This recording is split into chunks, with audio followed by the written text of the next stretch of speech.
আসসালামু আলাইকুম সুপ্রিয় দর্শক, জানিয়ে দেব আগামী 24 ঘন্টার আবহাওয়ার পূর্বাভাস। সঙ্গেই থাকুন। বঙ্গোপসাগরে সৃষ্ট একটি নিম্নচাপ ইতিমধ্যে সক্রিয় হয়েছে এবং সেটি ধীরে ধীরে ঘনীভূত হয়ে উত্তর পশ্চিম দিকে অগ্রসর হচ্ছে। এর প্রভাবে আগামী 2-3 দিন উপকূলীয় এলাকা থেকে শুরু করে উত্তর অঞ্চল পর্যন্ত দেখা দিতে পারে বৃষ্টি, বজ্র, ঝড় ও দমকা হাওয়া। দর্শক, এই নিম্নচাপের প্রভাব কোন কোন অঞ্চলে পড়তে পারে বিস্তারিত জানিয়ে দেবো, ভিডিওতে সঙ্গে থাকুন। আর আপনি কোন জেলা থেকে দেখছেন আপনার জেলার নাম কমেন্ট বক্সে লিখে যান। আর প্রতিদিনের আবহাওয়ার সঠিক খবর পেতে আমাদের চ্যানেলটি এখনই সাবস্ক্রাইব করুন। আগামীকাল 25 তারিখ সকাল থেকে দেশের দক্ষিণ ও দক্ষিণ পূর্বাঞ্চলে খুলনা, বরগুনা, পটুয়াখালী ও চট্টগ্রাম অঞ্চলে আকাশ থাকবে মেঘাচ্ছন্ন। দুপুরের পর থেকে শুরু হতে পারে মাঝারি থেকে ভারী বৃষ্টি এবং 40 থেকে 50 কিলোমিটার বেগে দমকা হাওয়া। দেশের মধ্যাঞ্চল বিশেষ করে ঢাকা, ফরিদপুর, কুমিল্লা ও ময়মনসিংহে দুপুরের পর হালকা বৃষ্টি ও বজ্রপাতের সম্ভাবনা রয়েছে। 26 অক্টোবর নিম্নচাপটি আরও ঘনীভূত হলে দক্ষিণ পূর্ব দিকে বাতাসের গতি বাড়তে পারে। সাগর থাকবে উত্তাল। মৎস্যজীবীদের পরবর্তী নির্দেশ না আসা পর্যন্ত সাগরে না যেতে বলা হয়েছে। রংপুর ও রাজশাহী বিভাগে থাকতে পারে বিক্ষিপ্ত বৃষ্টি, আর তাপমাত্রা সামান্য হ্রাস পেতে পারে। এদিকে দক্ষিণ 24 পরগনা, পূর্ব মেদিনীপুর ও কলকাতা এলাকায় আকাশ থাকবে ঘন মেঘাচ্ছন্ন।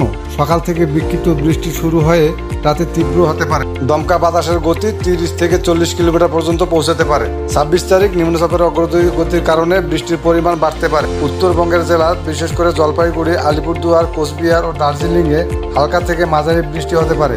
পাহাড়ি এলাকায় কুয়াশা ও ঠান্ডা অনুভব হবে, যা মৌসুমী পরিবর্তনের ইঙ্গিত বহন করছে। বঙ্গোপসাগরের মধ্য দক্ষিণ অংশে সৃষ্ট হওয়া এই নিম্নচাপটি বর্তমানে গভীর নিম্নচাপে পরিণত হচ্ছে।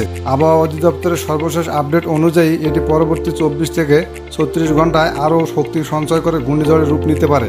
যদি তা ঘটে তবে এর সম্ভাব্য গতিপথ হবে দক্ষিণ পশ্চিম বঙ্গোপসাগর থেকে বাংলাদেশের উপকূলীয় অঞ্চল এবং পশ্চিমবঙ্গের দিকে। তবে এখনই ঘূর্ণিঝড়ের ঘোষণা হয়নি, তাই সতর্কতা পর্যবেক্ষণ করছে। উপকূলীয় জেলাগুলোর মৎস্যজীবীদের এখনই সাগরে না যাওয়ার পরামর্শ দেওয়া হয়েছে। নিম্নাঞ্চল এলাকায় পানি বৃদ্ধির আশঙ্কা আছে, তাই স্থানীয় প্রশাসনের নির্দেশনা মেনে চলা জরুরি। সাধারণ মানুষকে পরামর্শ দেওয়া হচ্ছে অপ্রয়োজনে বাইরে না বেরানো, বৈদ্যুতিক সংযোগ ও খোলা জায়গা এড়িয়ে চলা, আর গাছের নিচে আশ্রয় না নেওয়া। আর গুজবে কান্না দিয়ে সংবাদ মাধ্যম ও আবহাওয়া অফিসের পরবর্তী আপডেটের দিকে নজর রাখুন। এখন পর্যন্ত এটাই ছিল 25 ও 26 অক্টোবরের 2 বাংলার আবহাওয়ার সারসংক্ষেপ।